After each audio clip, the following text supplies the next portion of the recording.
The other thing I've come to learn is just how selfless you need to be a good parent. I think I probably came to the realization after having kids that I was much more self-absorbed than I even realized as a single person or just, married without kids. And so having to give that up, and it's been an evolution for me, but I think it's made me hopefully a better spouse, a better person. But that was a difficult shift. Welcome to Startup Dad, the podcast where we dive deep into the lives of dads who are also leaders in the world of startups and business. I'm your host, Adam Fishman. In today's conversation, I sat down with Brian Rothenberg. Brian is a general partner at Defy, an early-stage venture capital firm, and he was also the former head of growth at Eventbrite and a serial marketplace founder. He's a husband and the father of 4 kids. In our conversation today, we spoke about how to adapt parenting strategies as your family grows, when to collaborate, and when to divide and conquer. How he and his wife have divided up the household tasks by identifying specific areas of ownership, not unlike scaling a startup, and how they get on the same page about big decisions versus letting go of the smaller ones. We also discussed how Brian learned to be less focused on himself and more selfless through continued conversation with his wife, and the strategies he uses to maintain calm in a chaotic household. If your house is in chaos, there's still one thing you can count on: the quality of Startup Dad merchandise. Check it out at www.startupdadshop.com to support this podcast. I would like to welcome Brian Rothenberg to the Startup Dad Show. Brian, it is a pleasure having you here today. Thank you for joining me. Hey, Adam. Thanks for hosting me. This is going to be fun. I cannot wait. Let's dig in. There's a lot of children to get through here. So first thing though, Brian, is I'd love to hear a little bit about your professional background. So for folks that don't know you, tell us about Brian. Yeah, happy to. So let's see. I grew up here in the San Francisco Bay Area, went to college at USC. I've always been entrepreneurial. So I actually started my first real company when I was a freshman in college. It was an online ticket brokerage company and marketplace, and did that to pay for school and learned a ton and really got hooked on the power of the internet. And so knew that's where I want to be. I want to build my career there. I went to Yahoo back in the early days when Yahoo was a thing. I was a products manager there in the first 10 years of the commercial internet. And I was lucky to meet a lot of great people and learned a ton.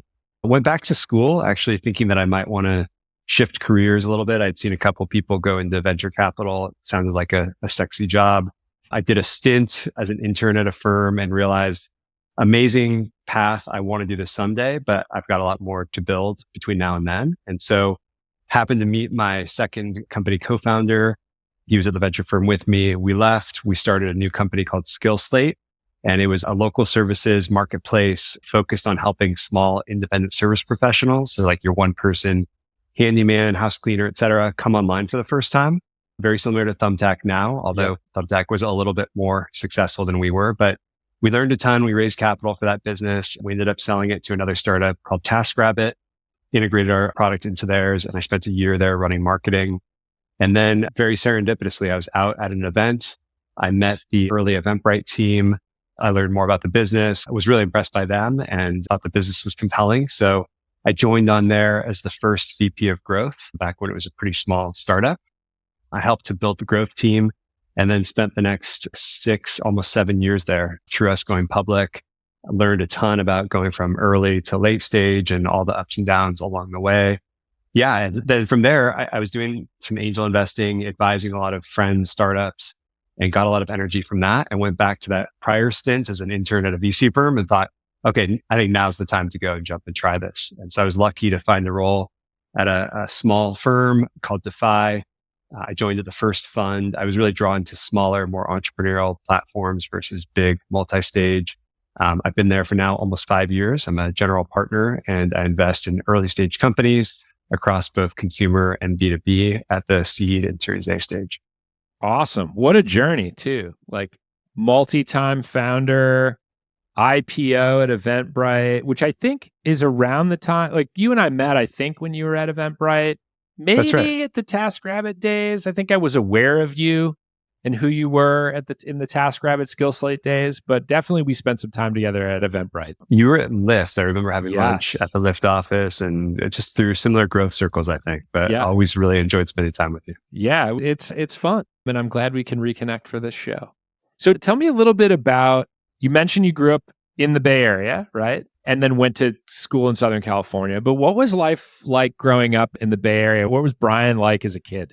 Well, so I was originally born in Sacramento. And so that's where a lot of my family lives. We moved to the Bay Area when I was little, grew up with two wonderful, loving parents. I'm very, very fortunate. Had a younger brother. His name is Jeff. I still have a younger brother, Jeff. He's 4.5 years younger. Yeah. He now lives in Phoenix area. But, I would say very, very normal, fortunate upbringing. I grew up in a town called Lafayette, small town here in the East Bay. We now live one town over, so have come full circle. Yeah. But I'd say early on, I kind of probably skewed a little bit more nerdy, like really into Legos, into video games, always very interested. I mentioned, entrepreneurial endeavors. So I was always kind of starting like a mobile car wash business or a lemonade stand, or one summer I started a house painting business. So that's just been a theme for me. And it's something that my parents always encouraged. And I really give them credit for always pushing me to go do my own thing. Yeah. So very, very fortunate, very normal upbringing. My parents are still married 30 plus years later, and they are amazing. Wow. Do they still live in and around Lafayette? You live close to them now? They do. So they live 9 miles from us. My in-laws, my wife's family, parents live 3 miles from us. And Wow. my sister-in-law lives 5 houses down. So we have our little enclave here. That's amazing. You got like a little compound within a 10-mile radius of each other. That's amazing. Well, you need a lot of help, Adam, when you have 4 little kids. Yes, which is a great transition. Tell me about your life now. You have 4 kids. You have a partner. How did you and your wife meet? And tell me about the age spread on the kids here. Yeah. So Kelly and I have an interesting history. We've known each other for more than 24 years. We actually grew up in the same town, as I mentioned, went to middle school and high school together. We were not high school sweethearts. We had our own separate lives, but our younger brothers were friends. Our parents knew each other. And so we reconnected after college when we were both working. I think I was at Yahoo at the time. She was a management consultant at a firm called BCG, traveling all over the place. But we met through a mutual friend at that friend's party. Fortunately, I think so much in life is timing. Like we were at a space where we were mature enough to take each other seriously. But we loved having like a lot of shared history, like mutual friends. We knew where we both came from. And I think that was really important to us. And I guess one other story related to our relationship, we were dating for like 6 or 7 months, pretty early on. She had committed to go to Columbia Business School. There was like an early decision process where she was committed. She was going. I was going to go to school in Chicago at Northwestern. At the last minute, I thought to myself, I think she's the one. Like, I think we're going to break up if we're not together. I'm just going to follow her to New York. And so I pivoted my plans. I went to a different school to follow her to New York. And 2 years after that, I proposed to her in Central Park. So good decision in hindsight. Way to go. Way to have the foresight to make that change and go follow her. That's awesome. And now you have 4 children. That's a large number. Do. That is double the number of children that I have. And now I have on this show interviewed somebody who had 6 kids, and that was just a circus. But, the age spread there was such that like the older ones could kind of take care of the younger ones and stuff like that. But I just want to jump right in and ask you, how do you and Kelly, your wife, manage a household of 4 children under the age of 10? Because I think your oldest is like 9 or something like that. And you mentioned that you have kind of this, fairly thoughtful divide and conquer philosophy that's evolved a bit over time. So I'd love to hear about, I guess, just generally, how do you manage it? And tell me about dividing and conquering between you and Kelly. Yeah, absolutely. Well, to answer a prior question really fast. So we have 4 kids, Chase, Charlie, Brooks, and Taylor. They are aged almost perfectly or spaced every 2 years. So 9, 7, 5, and 3. Wow. Like literally it's either 23 months apart or 25 months on the other end. So That's amazing. really, really even spacing. How do we manage it?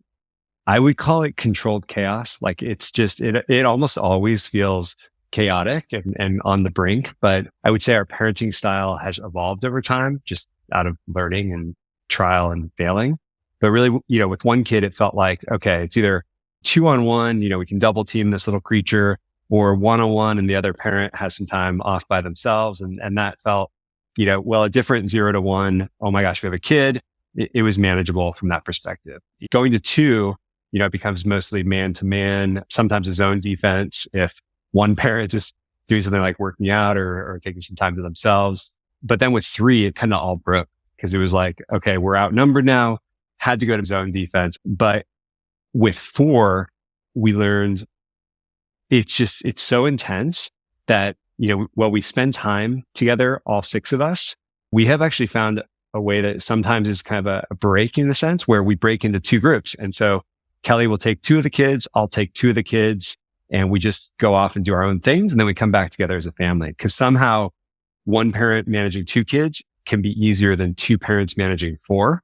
And so it's like our split, go off, do different things, come back together, have a meal together. So we're not always, apart and separate, but that's one of our sort of coping mechanisms, I should say. I love that. The other thing you mentioned to me was like, you said that the pivot from 2 to 3 or the growth from 2 to 3 was a big, massive jump. Yeah. Some of which related to the zone defense, some of it related to just the, temperament of your third kid. Why was that one so hard for you? Yeah, I think just beyond the being outnumbered, this is a pattern that we've observed. I don't know if any listeners have seen this themselves or maybe you have, Adam, but for some reason, the third child seems to be the wild card in most families with 3 or 4 kids. I have some theories why, but most of our friends who do have 3 kids or more, the third one's the wild one. And I think it's partly like there are 2 kids that are established. They have the run of the house. This third one shows up and like needs to make waves or splash or, get attention. So I think that's part of it. But yeah, ours, Brooks, is a handful. We joke that he's like a descendant of the cavemen. Kelly says he's, very similar to my brother who can be a handful. So yeah, I think he gives us a run for our money too. But he's a great guy, just boundless, endless energy. Yeah. I mean, you don't love them any less, even if they are exhausting. So, yes. Yeah. I wanted to ask, like, as you went from 1 to 2 to 3 to 4 kids, did you and Kelly have like sit down I mean, I'm sure you had many conversations about, oh, we're having another kid. But did you talk about how your philosophy or your sort of approach or how you'd manage the household with a growing family would change over time? Is that a explicit conversation that the 2 of you had to have? Yeah, I told Kelly this, but I always envisioned that I'd be a dad of 2 kids. Like that was just what I envisioned, what I knew. Mm-hmm. Kelly came from a household of 3 kids and over time sort of worked on me and convinced me, okay, let's have a bigger family. And so she got that one. And then, in full transparency, our 4th was a happy surprise. Very cliche, COVID baby. Yeah. Too much time, whatever else, but had the 4th and, it's been an amazing expansion and feels like, only 2 of the kids are home. It almost feels empty now. But yes, to your other question about how our approach has changed, I would say when we had 1 or maybe 2 kids, I think Kelly and I felt like we had to be in every decision together. And maybe, I don't think either of us made the other person feel that way per se, but we wanted to be inclusive and pull our partner in and really talk through every little decision. And this, like going from 1 to 2 kids, it's not 1 + 1 is 2. It's like 1 + 1 is 3. There's just greater complexity, more things going on. So it really feels exponential going to 4 kids. And it just became too much stuff for us to be involved in every single decision. And so we had to decide to pick out lanes where Kelly is either point on this area or I'm point. And it was through the trial and error, but we'd figure out over time, okay, what decisions do we feel good about making as the point person for our area? And then when does it become important enough where we should really pull that person in to make the decision? Or is it just a time to inform them of the decision being made and then give them an opportunity, if they have a strong point of view, to weigh in? And so examples are like, with things relating to the school, Kelly's home more with the kids. She's making most of those decisions, unless it's a really big one, like switching schools like we did a couple years ago. Then we both talk about it. Mm-hmm. For me, I manage like our family taxes and some of the financial decisions. And it's not to say she's not included. We have sit downs and talk about that, et cetera. But day to day, she feels comfortable with me leading that. So that's been the approach, and it's working better so far. It just seemed to not scale, trying to have everyone involved in every decision. Yeah. It's like you mentioned, it's like growing a company, right? At some point, you don't have a 2 pizza team anymore. Not everybody can like sit around the table and know everything that's going on at all times, nor does it make sense for everybody to know that. No, and you probably recall that feels uncomfortable in a startup. Sure does. You want to be, you're there early enough to know almost everything. And then how do you let go of your Legos in a sense? And it felt similar to us raising a family too. Yeah. Yeah.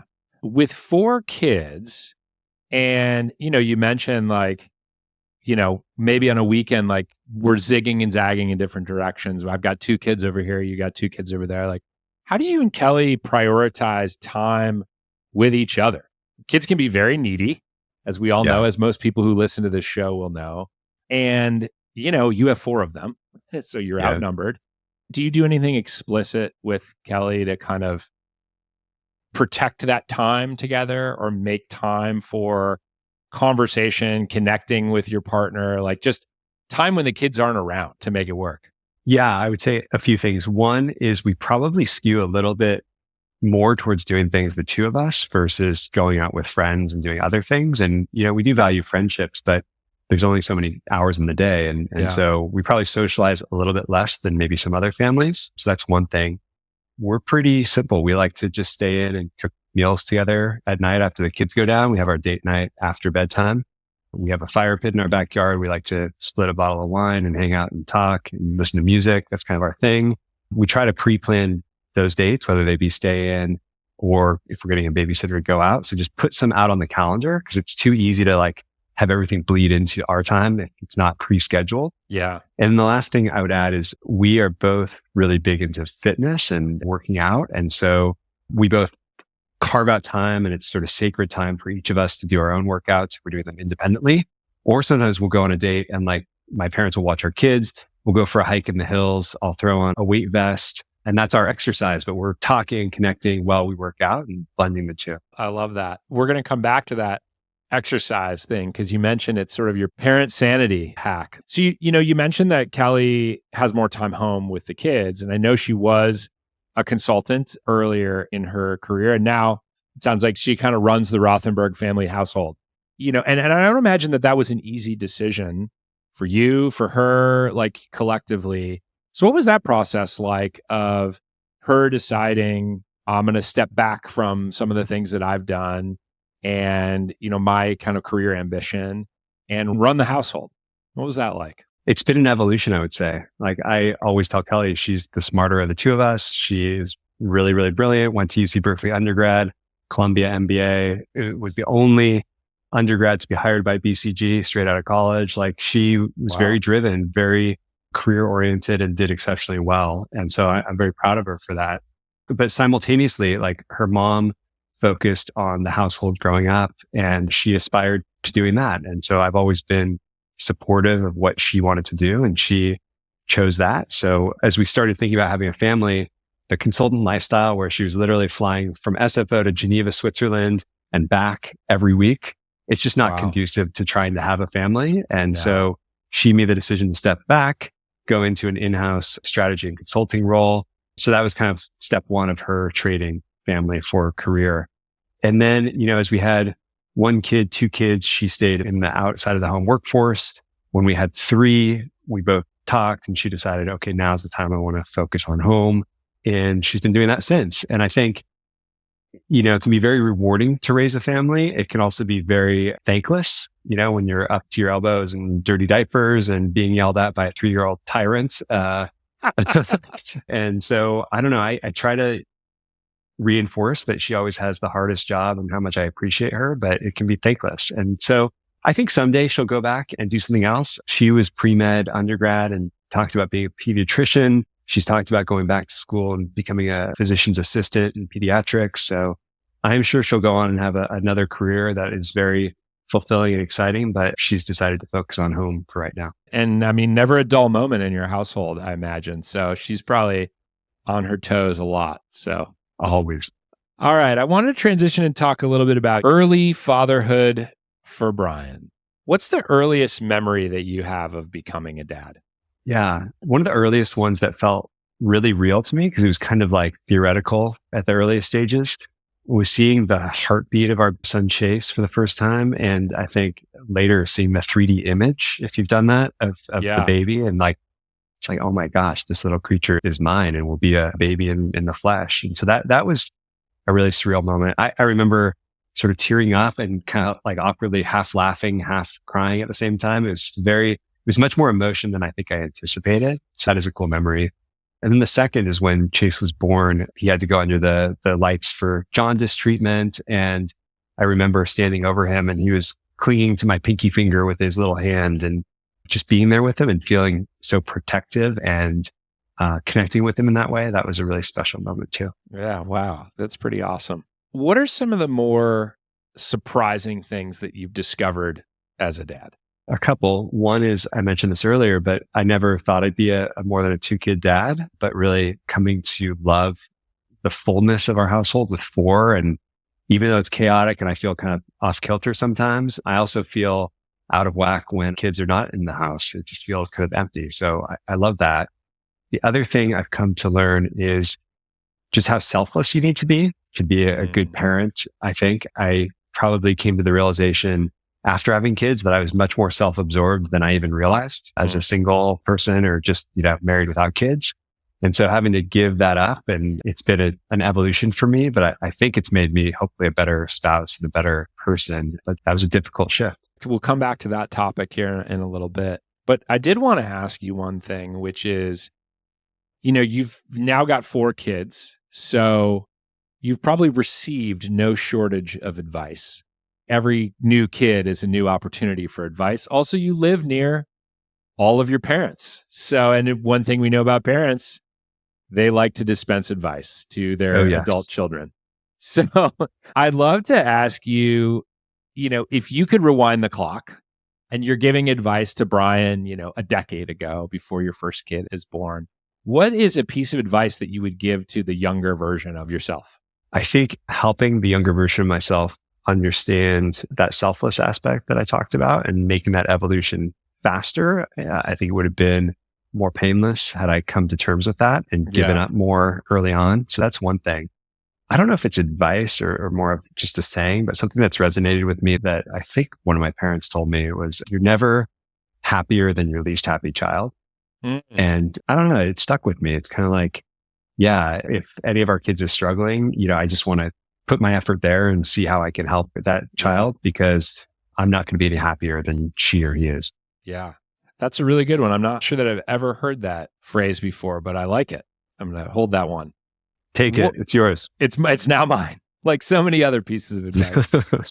Now, what about the opposite end of the spectrum? If you thought about some of the advice that you got as a parent or as a, parent to be, and you could rewind the clock, what would you tell younger Brian to just ignore? What did you find not very useful in all the advice that you got? Yeah, I think this relates to having 2 parents and 2 in-laws within a 10-mile radius. In some ways, it kind of takes you back to your childhood. And I think, the grandparents went through their own evolution of, we are grandparents now, we are not parents any longer. And so that was an interesting series of interactions that we had. And I think one thing I would have gotten more comfortable with faster is just owning my own parenting style and Kelly's, and being fine just disagreeing with the advice from our parents. And there are certainly many things that were super helpful. And there are things also where they gave advice and we picked a different direction, and gosh, they were actually right, but we had to learn our own way. And so, I think it would have just been, don't stress as much about what they're saying and just kind of like be okay with our approach and take the pieces we want and leave the rest, and don't stress about it. I love that. You got to kind of carve your own path and decide what inputs you're going to take. It's like building a product. A lot of stakeholders, but you don't have to listen to every piece of advice. On that note, because you have so many kids, what's the favorite book in the household that you like to read to your kids? So many, but I think the favorite is probably Dragons Love Tacos. I love that book. I know it. Yes. And they can't eat spicy food. They get tummy troubles. And it's just so funny. I feel like it's half written for parents. I don't know. I love the style. Yeah. Is that one of those books? I don't know about you, but there's some books that I've read so many times to my kids that I basically can just flip the pages and not even look at the words and just like recite it from memory. Have you gotten there with Dragons Love Tacos yet? I need like the first 4 or 5 words of the paragraph, and then it all comes back. Yeah. So it's not complete memorization, but pretty close. Yeah. I strive to get there someday with a Lorax. That's the final boss of book memorization for me, but I love that story so much. That's a good one too. Okay, now I wanted to ask you about partnership. There's a lot of decisions to be made in your household with 4 kids, probably double the decisions in my household. And it's hard to agree all the time with your spouse when there's so many things happening. How do you and Kelly get on the same page and manage that natural conflict that occurs in a really busy household? I think like most parents or couples, we've had our moments of conflict. It has not been an entirely smooth 11 years of marriage, to be candid. And, there was one source of conflict which related to the parents and in-laws that I mentioned earlier. And, it became a huge thing for us and something that we had to work through, and it felt quite serious. And I think it almost felt intractable at the time. But, I think each of us found ways to move towards one another. And so I guess the headline is like knowing, like you have to get on the same page for the big things, but you also have to know when to sort of fold the cards and give towards the other person. Yeah. And that has been an evolution for Kelly and I. We're both type A and alphas in our own ways. We're both firstborn children. We can be quite stubborn and we like to dig our heels in. So yeah, you can imagine that creates some head bumps sometimes. Yeah. But I think both of us, I will compliment us in that we have both matured a lot in that regard. We don't feel the need to be as right or to dig in firmly to our positions. There are times now where she may feel very differently from me, but she can tell something's very important to me and she'll cave to my side or vice versa. And I think related to that is we built a lot of trust in one another around our lanes that we are sort of the point people on for the division of responsibility earlier. And sometimes even if my instinct is not the same as hers, I know she's usually right in certain areas and I just kind of concede to her. So I don't know. It's been a lot of like maturation probably on both of our parts and knowing when to cede to the other person. Yeah. I love that the 2 type A parents, right? You've got like serial startup founder, no opinions there, right? And then a management consultant. That's going to come to a head at some point. I'm glad the 2 of you have figured out some ways to work through it. What is an area where the 2 of you, still don't entirely see eye to eye? You mentioned maybe a couple to me when we were prepping for this. Yeah, I'd say one is risk taking and perceived versus real risk. And each of us have different points of view. And, as you might gather from my background, I'm very much a risk taker. Like Sure. I want to lean in, go start companies, invest in the earliest stage founders I can find.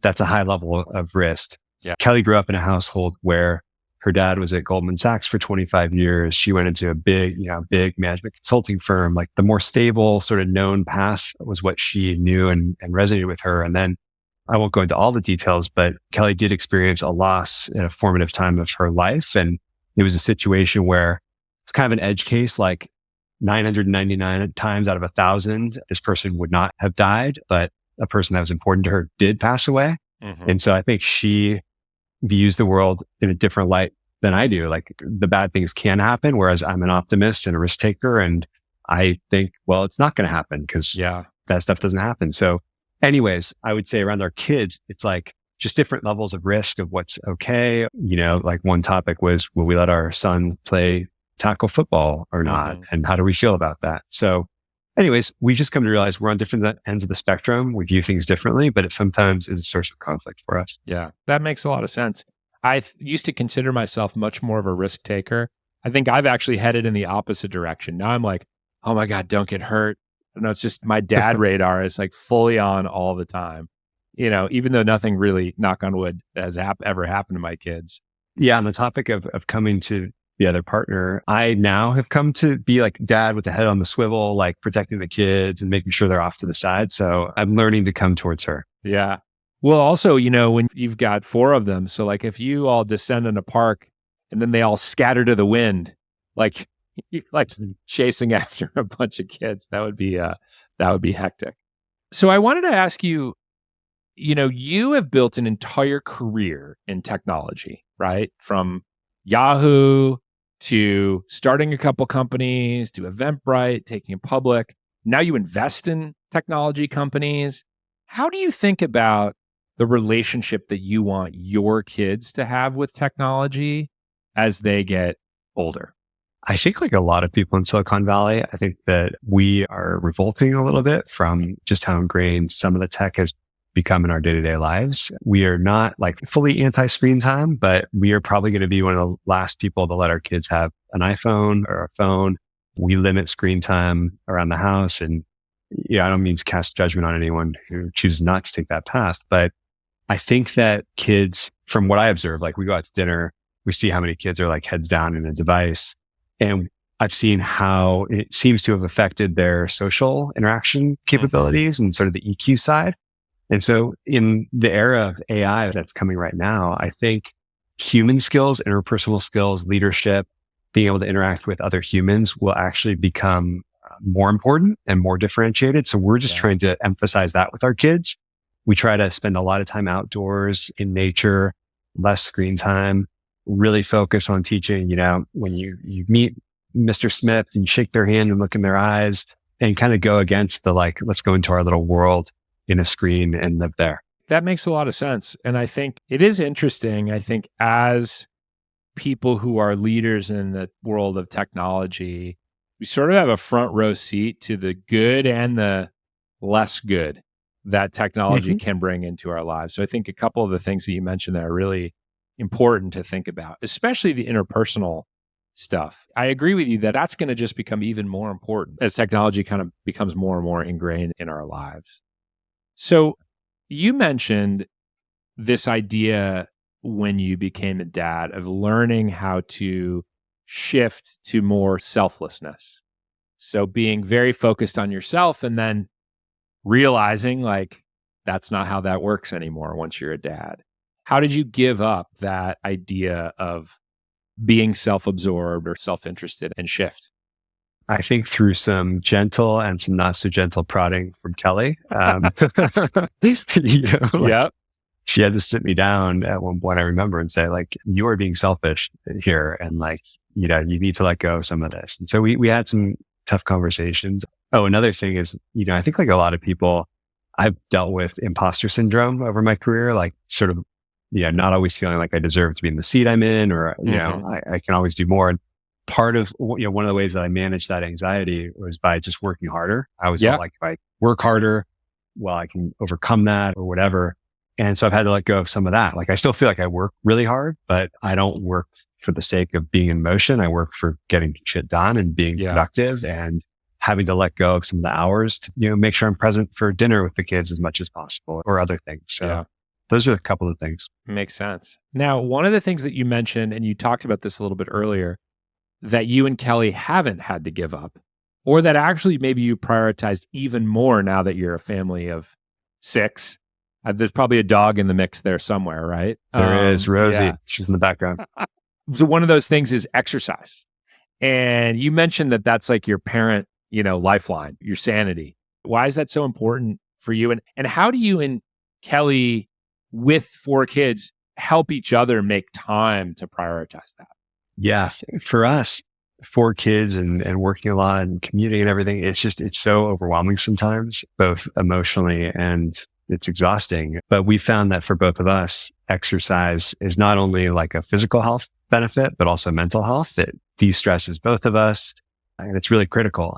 I don't know, it just carries through. Both of us were athletes growing up and through college, and really important to us. So I think it would probably be really hard if one spouse, valued that highly and the other didn't. Yeah. But we're very protective of one another's time to do that. Like on Sunday, we got home from taking our kids to Legoland. We had 40 minutes before we were getting together with friends for the 49ers game. Sad that we lost, but we each did a 20-minute hit circuit, back to back in that 40-minute window, and covered the kids in those other times. So we just find ways to cram it in. Yeah. And again, it's like mental health, it's sanity, so that we can deal with the chaos when we come back to it, and forcing there to be time for the other person and for ourselves, and just making it part of our day to day. Yeah, I love that. This idea of like, a lot of people would look at a 40-minute or a 20-minute window and say, I don't have time for this right now. But just sort of like ripping the Band-Aid off and be like, no, we're going to make this work. There is a way to feel satisfied in a 15 or 20-minute workout. So, that's kind of the challenge when you're a parent. You got to find a way to fit that in. Yeah. What is a mistake that you've made as a father? Gosh, a lot. One that really jumps out to me is when our firstborn son, Chase, was a little over 1. He was in a swing. And there's another example where my dad said something about it. The swing was set up over a concrete patio, which was really stupid in hindsight. Should have been over tan bark or something. Sure. My father commented on it. I brushed it aside. But when I was taking Chase out, he sort of wriggled free and I just lost him. He slipped and he went face first into the ground. And it was absolutely terrifying. I didn't know if he was concussed. We had to rush him to the children's hospital. It ended up, he had a black eye, but he was okay. But it was so terrifying and such a terrible mistake. And I think, those things can happen to everyone, but reinforce the importance of like really being present and thinking about those moments where the bad things, like Kelly would warn me about, can happen. So just really be in the moment and focus on that. Yeah. I think that's the biggest one. I guess the other thing that's kind of like ongoing for me is, our kids can really grate on us over time. Sure. And so like I lose my temper. I'm human and I'm just working to not raise my voice too much and be more calm. A couple of my coping mechanisms are I'm on a 2-day streak. So I won't congratulate myself too much, but I've meditated the last 2 days. I Way really to go. try to do it in the mornings and it makes me calmer and more present. And the other thing is when we go into situations where we just know there's probably going to be something that's chaotic or like Brooks, our third, is going to go crazy and have a tantrum, we sort of mentally prep ourselves. And we found that to be a way to like, if we know it's going to come, it's somehow easier to deal with when it's there versus we go in naively and then it happens. That's harder. Yeah. I'm not a meditator. Maybe at some point I will be. But that second one that you mentioned there is one that I've found super beneficial for me. It took me a long time to get there. But this idea of like, hey, if I know, there's a likelihood that something's going to happen here, and I set the bar very low for my expectations, then when things inevitably go wrong, I was expecting it. The bar is pretty low there. So, I think it takes as parents for us to like fall on our faces, for us to like realize, oh, there's a pattern here. Like I can steel my resolve. I know this is going to happen. There's this phrase that I also like. It's happiness equals expectations minus reality. So if you like set your expectations a little bit lower, like you're going to just be happier. Yeah. I love that one. The other thing I've found too is like, my wife and I will have a conversation sometimes before we're going into these situations. We're like, okay, what she gave me a pep talk one time was like, hey, that this is going to happen. So just be prepared, right? Like an example of that is like for us is you coming back from like a holiday or a transition or something. That first Monday is going to be real rough when you enter back into society. So just, set the bar very low. So last thing I wanted to ask you in our time together before the rapid fire round is I wanted to ask you a little bit about startup hustle culture. And this is something that I think you have an interesting and unique perspective on because not only have you been a founder of a startup and been part of a super high growth, fast growing IPO company, but you also invest in founders now. And so how do you think about this idea of startup hustle culture? How does the idea of working in and around startups fit in with family life for you?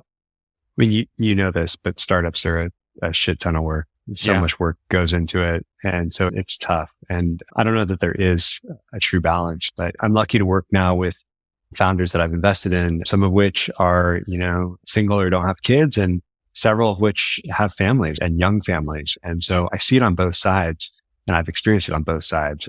I will admit something that I'm now really quite ashamed of, but before I had kids, I probably did pass judgment about people leaving work early. Again, back to like the hours put in. That's sort of how I managed my stress, just work harder, but it doesn't need to be that way. I don't think. I mean, of course you have to put in the hours, get the job done, but it can be done more flexibly than I probably appreciated early on. I think in aggregate, I work harder now with the family than I did when I was single, even though I'm maybe in the office fewer hours overall. It's just a different type of work. Yeah. I think honestly, parents are like more evolved in some ways and more efficient and just know like, okay, what has to get done and what's the nice to have, and just focus on the 20% that drives 80% of the results. And I see that with founders as well. And I guess the last thing I'd say is I think consistent balance is a myth. I think it's just almost impossible, and you'll probably drive yourself crazy if you try to always stay in that state. But it's more like a pendulum. Like it might swing heavier to work for a period of time. You just have to get something done. But then, I like forcing ways to push the pendulum back to the family side through vacations, or even like we've done staycations as a family. I'll just take some time off, be at home with the kids, do some fun things, not necessarily travel, but have time to reconnect as a family. So I think it can be done, but it's certainly a challenge to balance both startup lifestyle and a present family life. Yeah. And I think that pendulum that you mentioned, again, for people who are very driven, like yourself, your wife, other startup founders that you might talk to, it helps to know that, everything is sort of in a season of change, and like, this is not going to be this way forever. And then we'll be able to swing that pendulum. And so if you recognize that, then like, this isn't how life's going to be forever, right? It's a temporary situation, and then we'll move into a different temporary situation. So I think that's a really good way to think about it, as this sort of pendulum where sometimes you got to lean in on work. Sometimes you got to lean in at home. It's impossible to thread that needle perfectly. So you just have to figure out what's going to work for you. All right. Well, on that note, Brian, how can people follow along with your journey or be helpful to you? Where should I direct people here? Yeah, so you can find me on X, or formerly known as Twitter, at BM Rothenberg, BMROTHENBERG. You can also find me on LinkedIn. Just search for my name, Brian Rothenberg, and how people can help. I'm always looking for amazing early stage founders. So if you are one, or if you know someone great, please send those folks my way. I'd love to talk to them. Awesome. I will do that, and I'm sure my listeners will as well. You probably get some pitches after this. Now, are you ready for the rapid fire round? I'm ready. Here we go.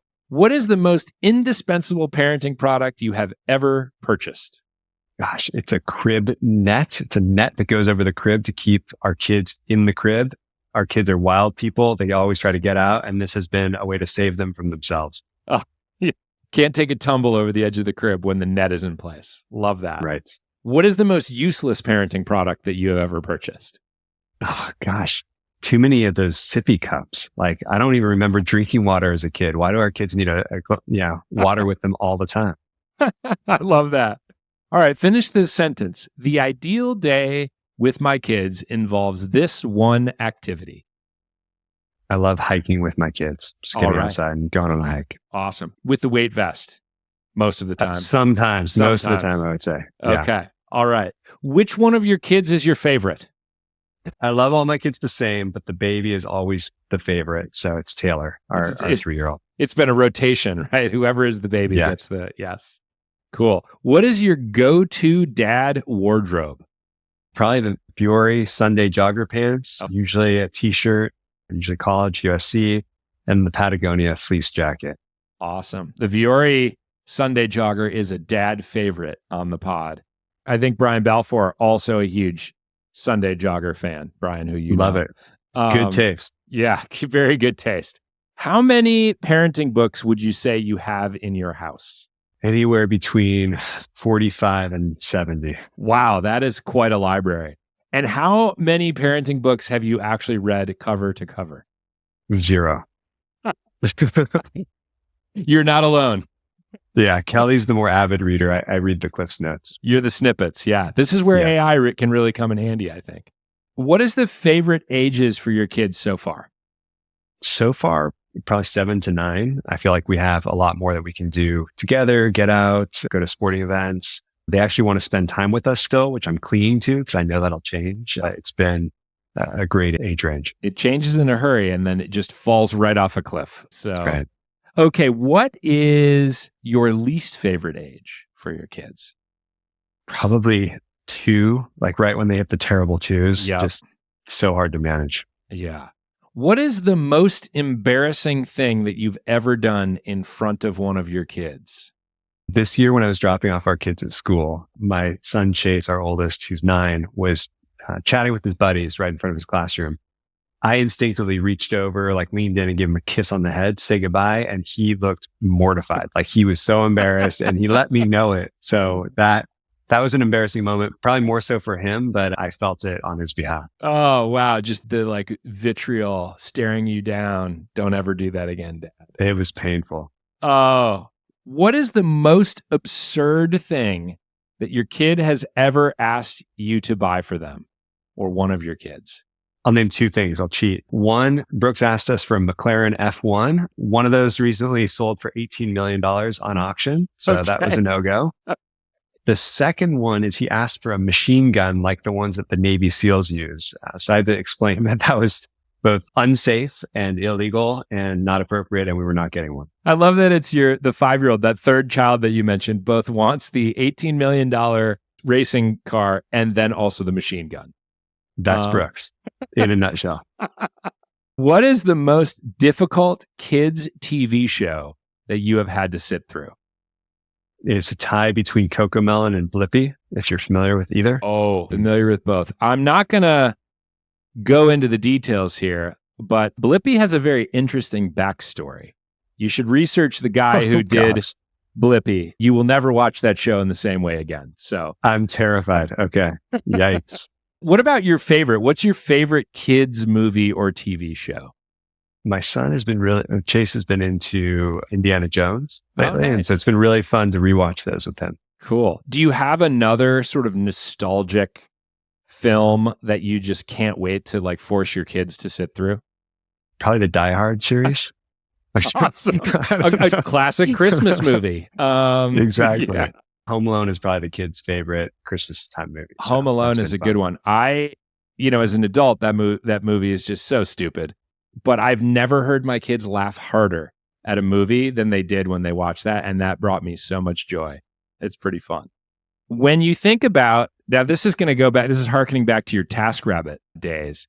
What is the worst experience that you've ever had assembling a kid's toy or a piece of furniture? Or do you just outsource it all to TaskRabbit?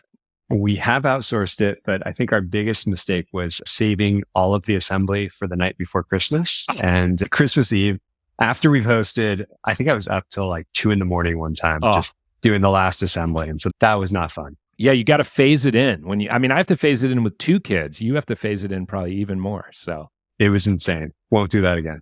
Have you ever mixed up your kids' names? Every day. I have this weird affliction where my mom has this, my grandmother has it. I mistake each of their names. I'll go through it and I might want to address Brooks and I'll say, Charlie or Chase, Taylor, Brooks. And I'll just go through in some random order. It's really odd, but yes, all the time. Run through the cycle. Yes, that's awesome.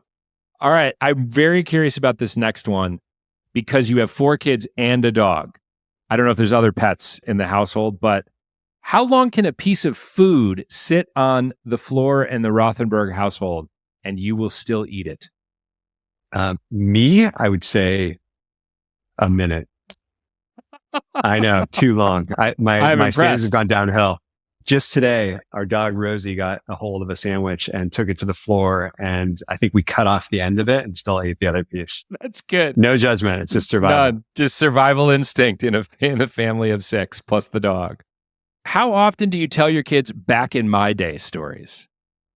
At least once a week. I mentioned earlier, Kelly and I are both athletes or we're growing up. And so it's usually around like how kids are so soft these days or like they need to toughen up and reliving the glory days.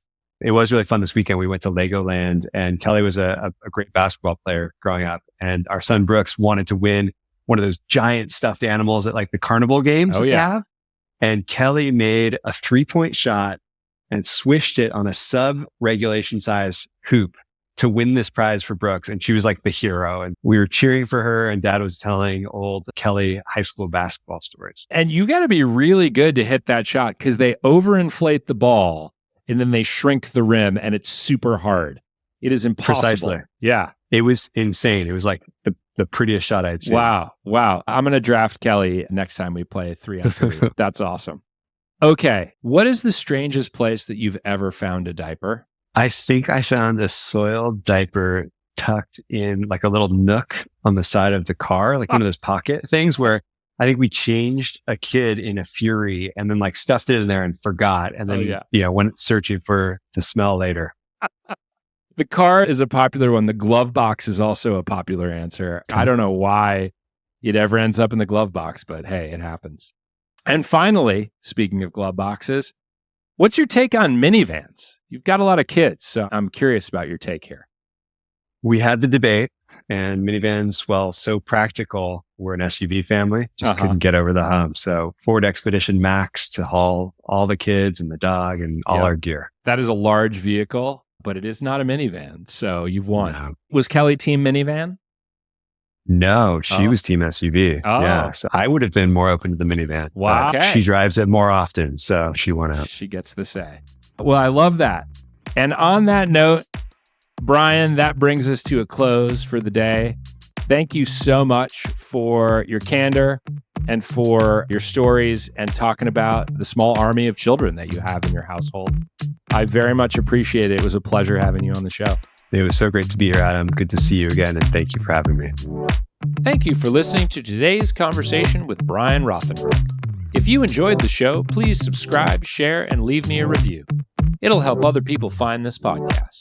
Startup Dad is a Fishman AF production with editing support from Tommy Herron. You can join a community of nearly 10,000 subscribers and stay up to date on my thoughts on growth, product, and parenting by subscribing to the Fishman AF newsletter at www.fishmanafnewsletter.com. Thanks for listening. See you next week.